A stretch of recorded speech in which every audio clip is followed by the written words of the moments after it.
کیا شہباز شریف بانی چیئرمین عمران خان کو رہائی دلوا سکتے ہیں؟ شہباز کی پیشکش، عمر ایوب کا مشروط جواب بڑے بڑوں کی توجہ سمیٹ گیا۔ انصار عباسی کا کالم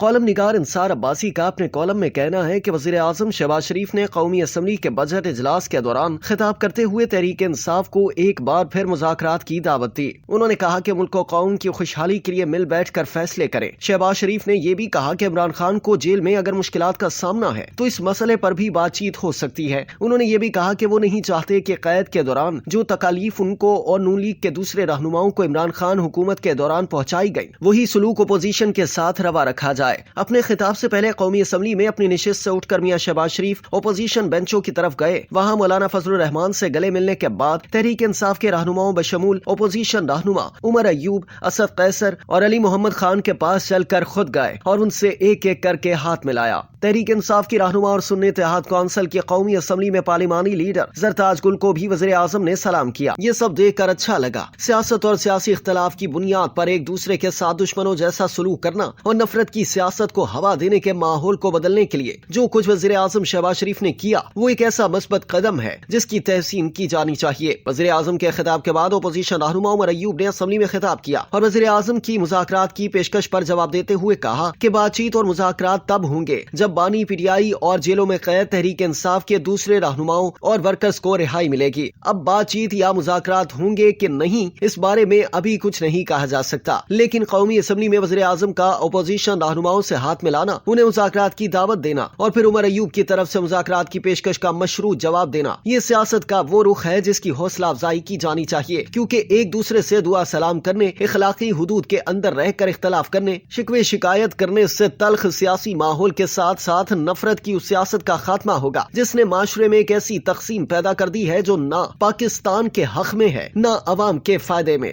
ابھی تک عمران خان نے تحریک انصاف کی موجودہ قیادت کو حکومت سے بات چیت کی اجازت نہیں دی، لیکن وزیر اعظم اور ان کے ساتھیوں کو چاہیے کہ وہ تحریک انصاف کے ساتھ اپنی تلخیوں کو ختم کرنے پر کام کریں اور اپوزیشن کے ساتھ ایک سیاسی رابطہ رکھیں۔ تحریک انصاف کے اصل مسائل اسٹیبلشمنٹ کے ساتھ ہیں اور اسی لحاظ سے عمران خان کی خواہش ہے کہ وہ صرف اور صرف فوجی قیادت سے بات کریں، لیکن فوج کی طرف سے ان کو کوئی مثبت جواب نہیں مل رہا۔ شہباز شریف کی وزارت عظمیٰ کے اخلاقی جواز کو تحریک انصاف نہیں مانتی اور عمران خان سمیت دوسرے پی ٹی آئی رہنما شہباز شریف کو فارم 45 کا وزیر اعظم پکارتے ہیں اور یہ بھی کہتے ہیں کہ اصل حکومت تو اسٹیبلشمنٹ کی ہے۔ اگر ایسا بھی ہے اور یہ بھی مان لیا جائے کہ شہباز شریف مقتدرہ کے اشاروں پر چلنے والے وزیر اعظم ہیں تو پھر بھی تحریک انصاف کو وزیر اعظم کی مذاکرات کی دعوت قبول کر لینی چاہیے۔ جب اسٹیبلشمنٹ تحریک انصاف اور عمران خان کے ساتھ بات چیت کے لیے تیار نہیں تو پھر شہباز شریف کو اسٹیبلشمنٹ کا نمائندہ سمجھ کر مذاکرات کرنے میں تحریک انصاف کا کیا نقصان ہو سکتا ہے؟ بات چیت اور مذاکرات سے نئے راستے کھلتے ہیں۔ جو شرط عمر ایوب نے حکومت کے ساتھ مذاکرات کے لیے رکھی اسی نقطے کو مذاکرات کی میز پر پہلے مطالبے کے طور پر پیش کیا جا سکتا ہے اور پھر وزیر اعظم اور حکومت پر چھوڑا جائے کہ کیا وہ متعلقہ سٹیک ہولڈر سے عمران خان کی سزاؤں کے خاتمے کے بعد ان کی رہائی کو ممکن بنانے کے لیے کیا کر سکتی ہے۔ شہباز شریف حکومت کے ساتھ مذاکرات کو بالواسطہ اسٹیبلشمنٹ کے ساتھ مذاکرات سمجھا جا سکتا ہے، جس کا تحریک انصاف کو اگر فائدہ نہ ہو تو نقصان بھی کچھ نہیں ہوگا۔